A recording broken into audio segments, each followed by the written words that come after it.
Hello bookfinders, it's Thursday, November 25th, which means it's Thanksgiving. I'm addicted to stress, that's the way that I get things done. If I'm not under pressure, then I sleep too long and I hang around like a bum. I think I'm going nowhere and that makes me nervous. This week I read Sherlock Holmes, The Sign of Four, and I'm not going to talk about the book that I've read this week. I know, it's madness. That's what we do here, is talk about the books we read. But I'm not going to because I'm reading from my Nano and we have questions to answer. And next week I am reading The Adventures of Sherlock Holmes. So I'm just going to double those two up because I have a lot to say about Sherlock Holmes. And I might as well just discuss them all together. So next week I will talk about the book I read this week. But I can say that it was excellent and I enjoyed it a lot more than A Study in Scarlet. But that's all I'm going to say about this right now. So on to questions. Lauren's question was about corporal punishment. I don't really know what my feelings are on that right now. I have a lot of reasons why I'm for it and a lot of reasons why I'm against it. So I don't really know where I fall on it. So I guess that's my answer. I don't know. I'm on both sides and neither at the same time. Sarah's question, what are our favorite books and how do we choose our favorite books? I don't feel like I really need to say this because you should have picked up on it by now, but my favorite books are Lord of the Rings. For me, this week watching YouTube videos has reminded me how much I love Lord of the Rings and why they're so important to me, because for me, the experience you guys all seem to have had with Harry Potter, I had with Lord of the Rings. They had a huge part in shaping the kind of person that I am today. But outside of Lord of the Rings, my favorite book of all time is Crush by Richard Seiken. It's a book of poetry, and everybody should read it. Seriously. Even if you think you don't like poetry, you should read Crush by Richard Seiken. My other favorite is How We Are Hungry by Dave Eggers. I don't know. For me, how I choose my favorite books, I think that something has to ring as personally significant. And they have to be, you know, obviously great writing, great stories, great characters, all of that as well. But it has to, something about it has to get personal. Okay, so now on to mine from a couple weeks ago. Read a piece of your Nano. Okay, so here's what you need to know about the scene that I'm about to read to you. It happens fairly late in the story. It's the scene that happens right before, not the climax, but the peak of the action. So in terms of making it make sense, Landon is my main character. He is 21, living in Boulder, Colorado. The other character in the scene is Jamie, who is his neighbor, lives in the apartment right next door, and they've become really good friends. And she is kind of fresh out of rehab. They also talk about their neighbors. The cat lady is kind of like a crazy cat lady. And then the other one they mention are the Earth Children, which is Landon's other next door neighbor, and they are hippies. So that's what you need to know for this.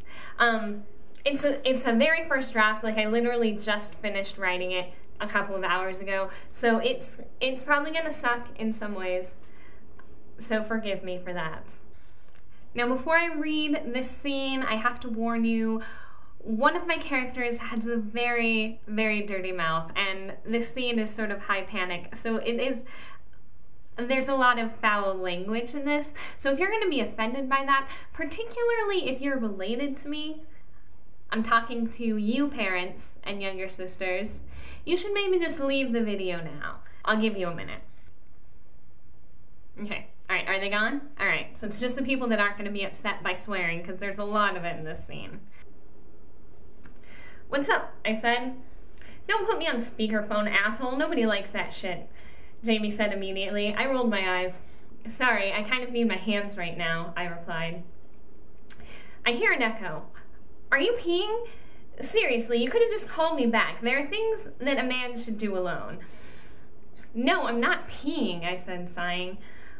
Are you jacking off? What the hell, Landon? That's worse. Why would... Oh my god, I'm not jacking off. I'm doing my hair. Oh, she almost sounded disappointed. Seriously? It's like 9:30. Yeah, I'm meeting Darcy on Pearl Street in an hour. You want to come? Little old me, why, I haven't got a thing to wear. Certainly no young suitors would spare me a second glance, she said, affecting a southern drawl. Besides, I'd rather be burned alive. A simple no thank you, Landon, would have been just fine, I said. I'd known she wouldn't want to go, but it's nice to be asked. No thank you, Landon. I'd rather be burned alive, she said. Look at that, you're almost house-trained. Maybe you'll get lucky and the cat lady will adopt you. I turned on the sink and began washing the product off my hands. Yeah, that would really free up your schedule. You could finally spend your evenings getting stoned and listening to Simon and Garfunkel's greatest hits with the Earth Children. You know, I've been looking everywhere for a ceramic bust of John Lennon. Maybe they can tell me where they got theirs, I said, turning off the tap and drying my hands. Yeah, you can put it right next to your... Hold on, I said, cutting her off. It smells like something's burning. Well, either something's burning or you're having an aneurysm, she said. I snatched the phone off the bathroom counter and hurried through the apartment to the kitchen. Oh shit, I said. I could already see smoke curling up through the burners on the stove. I opened the oven and found a family of little flames hurrying around the grease catch. God damn it! What's going on? Jamie's voice sounded small and distant from the tiny speaker of my phone. My oven is on fire, I cried. I tossed the phone on the counter, turned off the oven. Douse it, she suggested. It can be a grease fire. You're not supposed to put water on a grease fire, I said, scrambling for something to smother the flames. Plus, that could kill my oven. Smoke was pouring into the kitchen, making the air thick and acrid. I yanked open the cupboards, finally finding a large stainless steel pan lid. The lid wasn't big enough to cover the whole fire at once, so I tried to maneuver it over the largest part of the flame, then dropped it. The lid got caught on the heating coil that snaked along the bottom of the oven, failing to even temper the flames. I shouted inarticulately and began poking the lid with a spatula.